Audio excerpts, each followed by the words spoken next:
Well, we've talked about the U.S. expansion westward and the moving westward frontier. Let's get back to talking about Native Americans and where they fit in this scenario. Now, by the early 19th century, with the Romantic movement, which we've discussed before, in full sway, with nature being romanticized and wilderness being increasingly romanticized, Indians were also being romanticized. They were being included as part of the wilderness. Now, after Indian removal, the Trail of Tears, which was a process that began circa 1829, 1830 through the 1830s. After that, most of the native peoples, 90% of them in the southeast, had been removed to the west, and some from the northeast and midwest had as well. So it was now possible to travel west of the Mississippi and not only experience nature in all its grandeur in the west, but also to see the vanishing American, the American Indian, in his natural habitat, in his, quote, savage grandeur out there in the grand west. Now, some artists and writers who were part of the Romantic movement called for the entire west to be a wilderness preserve, called for it to be left as is, as a place to which the people of the East could occasionally travel to experience nature and wilderness. And again, Indians were considered part of that environment. In essence, although these people were pro-Native American, most of them, they regarded Indians as part of the scenery, essentially. And this included people like the painter George Catlin, and this is one of his paintings here. He traveled throughout the West, throughout the Great Plains and other regions, and painted action scenes like this one and portraits. Washington Irving, best known for his story Legend of Sleepy Hollow, but he also wrote quite a bit about Native Americans. And John James Audubon, that you probably are familiar with. So those folks had that romanticized view of Indians. But what about that kind of New England offshoot of Romanticism, the Transcendentalists? Well, Henry David Thoreau and Ralph Waldo Emerson both talked a lot about the wisdom of Native Americans. They also talked about Indian wisdom in the context of India in South Asia. They both studied those works, but they viewed nature and the American Indians, who they viewed as being at one with it, as having a deeper form of wisdom than Europeans and Americans had. That wildness was a sort of wisdom in itself, sort of an inherent wisdom that comes from within, so that the wilderness, in their view, was both a physical wilderness and a spiritual wilderness, which was true, as we saw, of the Puritans and people before them, but that was in a negative way, right? That the wilderness personifies your need to get control of your inner sinful nature. But here, wilderness for the Transcendentalists was an outward manifestation of the true harmonious peacefulness of nature, which was in itself also a reflection of the most enlightened capabilities of the human spirit. As Thoreau said, in wilderness is the preservation of the world. So, essentially, by the 1840s, with Romanticism and the Transcendentalists going strong, and Manifest Destiny becoming a a catchphrase, and more than that, a philosophy of many Americans. The two, in the middle of the 19th century, are going to collide in the American West, Romanticism and Manifest Destiny. Which one will win out? Well, to start answering that, let us take a look at one of the first travel writers to write about the American West, the American author Samuel Bowles, who, in the years after the American Civil War, wrote several books about the grandeur of the American West. One was called Across the Continent. 1869, he had a book called The Switzerland of America.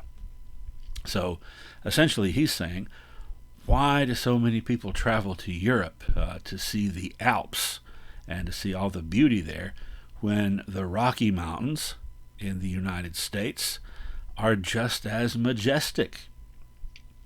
And in fact, as he was encouraging people in the United States to go west just to see the natural wonders that were out there, that was in the process of becoming an industry, the tourism industry, which he was promoting, the Western tourism industry, thereby combining interests in seeing those natural wonders and interests in exploiting them and the resources, the many, many resources that were out there in the West as well.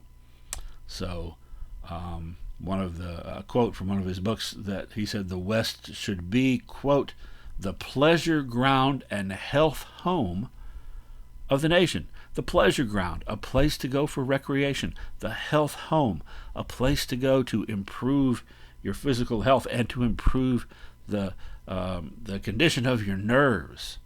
And in particular, those natural wonders, those spectacular locales, inspired that sense of the sublime that we've talked about, and led to this phenomenon called monumentalism. So let's take a look at some of those monumental things, some of those natural wonders. Things like, Monument Valley is a perfect example there on the Utah-Arizona border. If this looks at all familiar to you, a gazillion movies have been filmed right here to capture that feeling of the majestic landscape of those rock formations. The redwood trees of California towering in the sky, huge. Also in California, the beauty of Yosemite.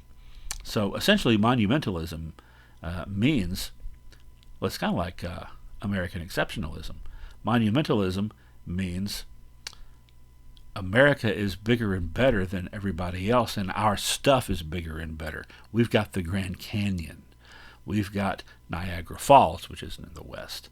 We've got all these other things that Americans and people from around the world should be enjoying.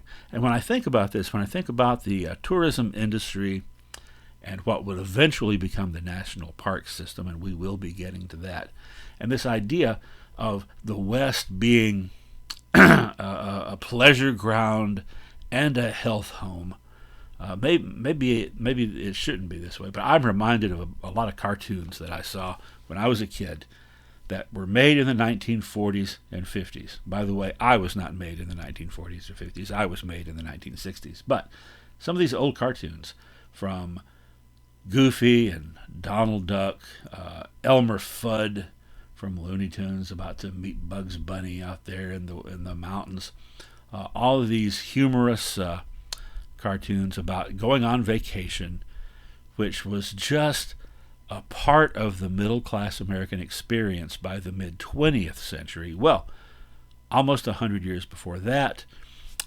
people like Bowles were encouraging that to begin. All right, well, Indians are going to tie into this.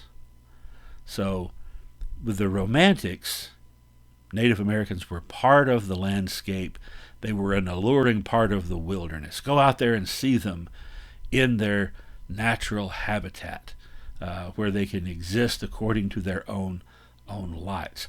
But Bowles is really encouraging more tourism rather than tourism as a commodity, rather than as a diverse experience.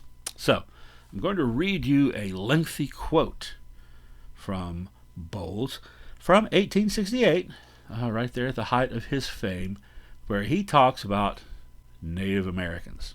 And it's kind of lengthy, but I think it's worth reading the whole thing. He said, "We should stop making treaties with tribes. Cease putting them on a par with ourselves. We know they are not our equals. We know that our right to the soil as a race capable of its superior improvement is above theirs. And let us act openly and directly on our faith. The earth is the Lord's.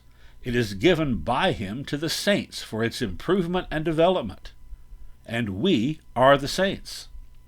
This old Puritan premise and conclusion are the faith and practice of our people.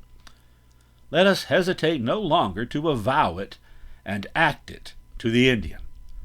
Let us say to him, you are our ward, our child, the victim of our destiny, ours to displace, ours also to protect. We want your hunting grounds to dig gold from, to raise grain on, and you must move on. Here's a home for you, more limited than you had. Hither you must go, here you must stay. In place of your game, we will give you horses, cattle, and sheep and grain. Do what you can to multiply them and support yourselves. For the rest, it is our business to keep you from starving. You must not leave this home we have assigned you. The white man must not come hither. We will keep you in and him out. When the march of our empire demands this reservation of yours, we will assign you another. But so long as we choose this as your home, your prison, your playground, this is the best and all we can do. His game flies before the white man. We cannot restore it to him if we would. We would not if we could. It is his destiny to die. We cannot continue to him his original pure barbaric life. He cannot mount to that of civilization. The mongrel marriage of the two that he embraces and must submit to us killing him, and all we can do is to smooth and make decent the pathway to his grave. So he's saying, Indians suck. We can do whatever the heck we want to with them and with their land, and they better like it. Doesn't matter if they do or not, because they can never be civilized. Their efforts to become civilized are pathetic. So we're going to take their land. We're going to take their land for digging gold, farming, so forth, for its resources. But, also so that, white people can come and look at it and see how pretty it is. That was part of it as well.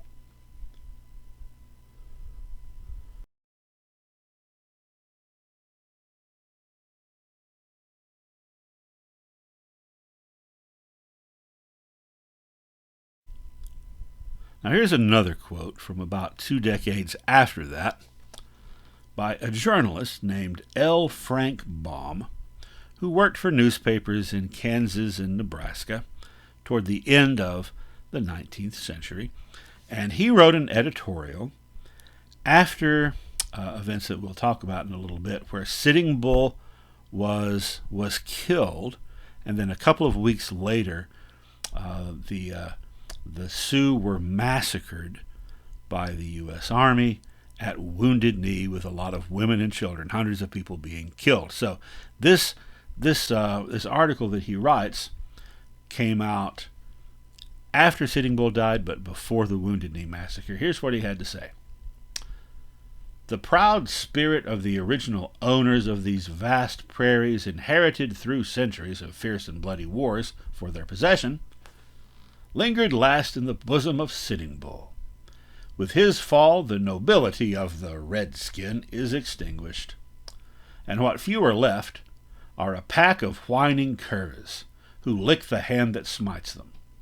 The whites, by law of conquest, by justice of civilization, are masters of the American continent, and the best safety of the frontier settlements will be secured by the total annihilation of the few remaining Indians. Why not annihilation? Their glory has fled, their spirit broken, their manhood effaced. Better that they die than live the miserable wretches that they are. History would forget these latter despicable beings, and speak in latter ages, of the glory of these grand kings of forest and plain that Cooper loved to heroize, that is James Fenimore Cooper. So, in essence, he's saying, Indians used to be cool, now they suck, so we should kill them all. Then he continues, we cannot honestly regret their extermination, but we at least do justice to the manly characteristics possessed, according to their lives and education, by the early Redskins of America. Well, that's not very nice. Now, if you don't recognize that name, L. Frank Baum went on to write The Wonderful Wizard of Oz. So yes, this is the Oz guy calling for the complete extermination of all Native Americans, which white people, he claims, as did Bowles, just simply have the right to do.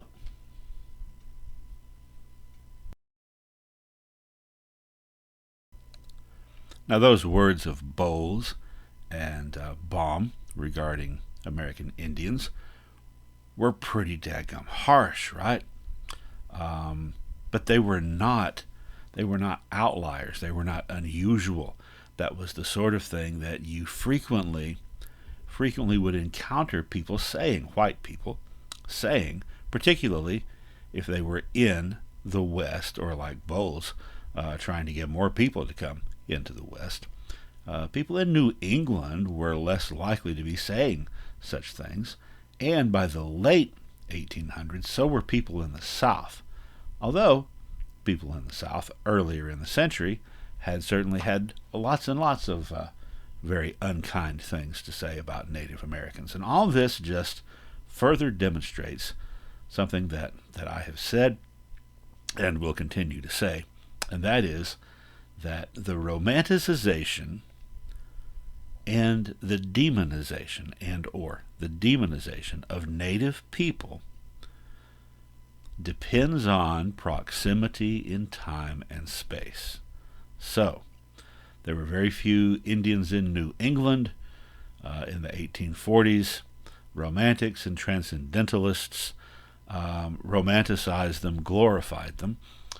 There were a whole lot of Native peoples post-Civil War living on the Great Plains and in the American Southwest, and they were demonized because while the Native people are there in close proximity to the non-Native population and therefore competing for resources, they will most often be treated with extreme prejudice once they have been either eradicated, mostly eradicated, absorbed, or chased away. All of a sudden, then they become romanticized. Now, another example of a Westerner showing these kinds of attitudes was one of my favorite writers, one of my favorite people from the 19th century and into the early 20th, Samuel Clemens, alias Mark Twain. Mark Twain was, for his day, pretty progressive.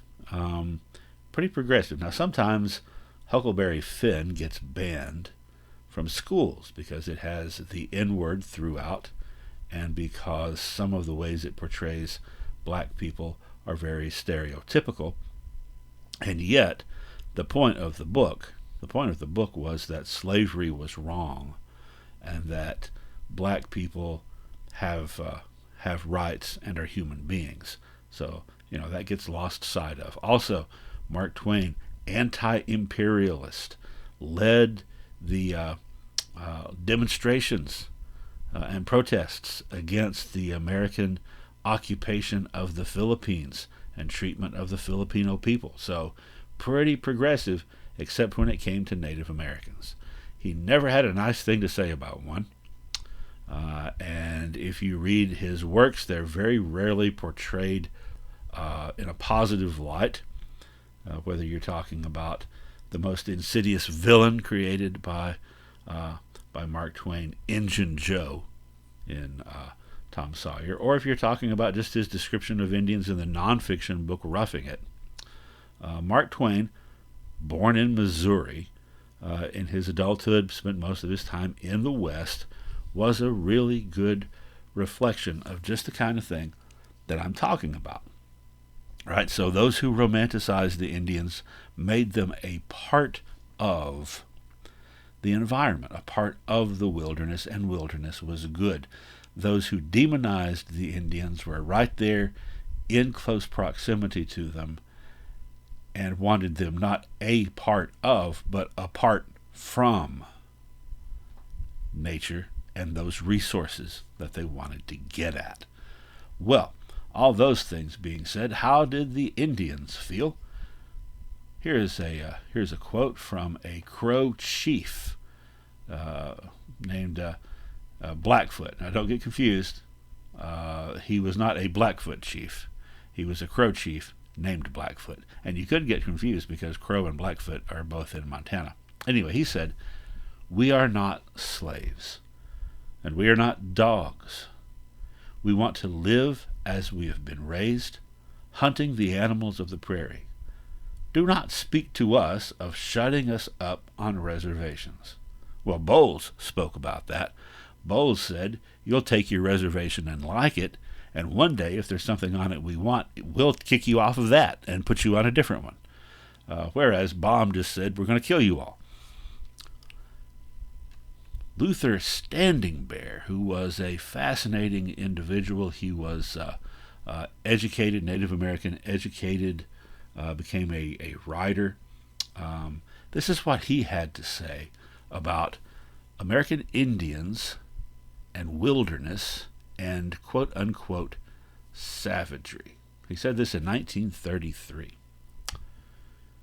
"We did not think of the great open plains, the beautiful rolling hills, the winding streams with tangled growth, as wild. Only to the white man was nature a wilderness, and only to him was it infested with wild animals and savage people. To us, it was tame. Earth was bountiful, and we were surrounded with the blessings of the great mystery. Not until the hairy man from the east came, and with brutal frenzy heaped injustices upon us and the families we loved, was it wild for us. When the very animals of the forest began fleeing from his approach, then it was that for us the Wild West began." So who was the savage? Who was wild? And who was actually civilized? Luther Standing Bear presents an interesting perspective on that. Well, now I want to read a somewhat lengthy quote from another Crow chief named ARAPOOISH, who was speaking on the occasion of negotiating with the United States government as to whether or not the Crow people would be able to stay in their traditional homeland of Montana, and eventually they did. Their reservation is a small part of what once was their traditional homeland. So this is his description of that area as pictured here in this wonderful photograph. He said, "The Crow country is a good country. The Great Spirit has put it in exactly the right place. While you are in it, you fare well. Whenever you go out of it, whichever way you may travel, you fare worse. If you go to the south, you have to wander far over great barren plains. The water is warm and bad, and you meet with fever and ague. To the north it is cold. The winters are long and bitter, and there is no grass. You cannot keep horses, but must travel with dogs. What is a country without horses? On the Columbia they are poor and dirty, paddle about in canoes and eat fish. Their teeth are worn out. They're always taking fish bones out of their mouths. Fish is poor food. To the east they dwell in villages. They live well, but they drink the muddy water of the Missouri. That's bad. A crow's dog would not drink such water. About the forks of the Missouri is a fine country. Good water, good grass, plenty of buffalo. In summer, it is almost as good as the Crow country. But in winter it is cold. The grass is gone, and there's no saltweed for the horses. The Crow country is in exactly the right place. It has snowy mountains and sunny plains, all kinds of climates, and good things for every season. The Crow country is in exactly the right place. Everything good is to be found there. There is no country like the Crow country. So the Crow country is in exactly the right place, and that means the Crow people are in exactly the right place from their perspective. From the perspective of people like Samuel Bowles, they were in the wrong place because they were in a place that other people wanted, people with more power, in a place that they wanted with resources that they wanted, and in some cases the resources were simply how pretty the land was.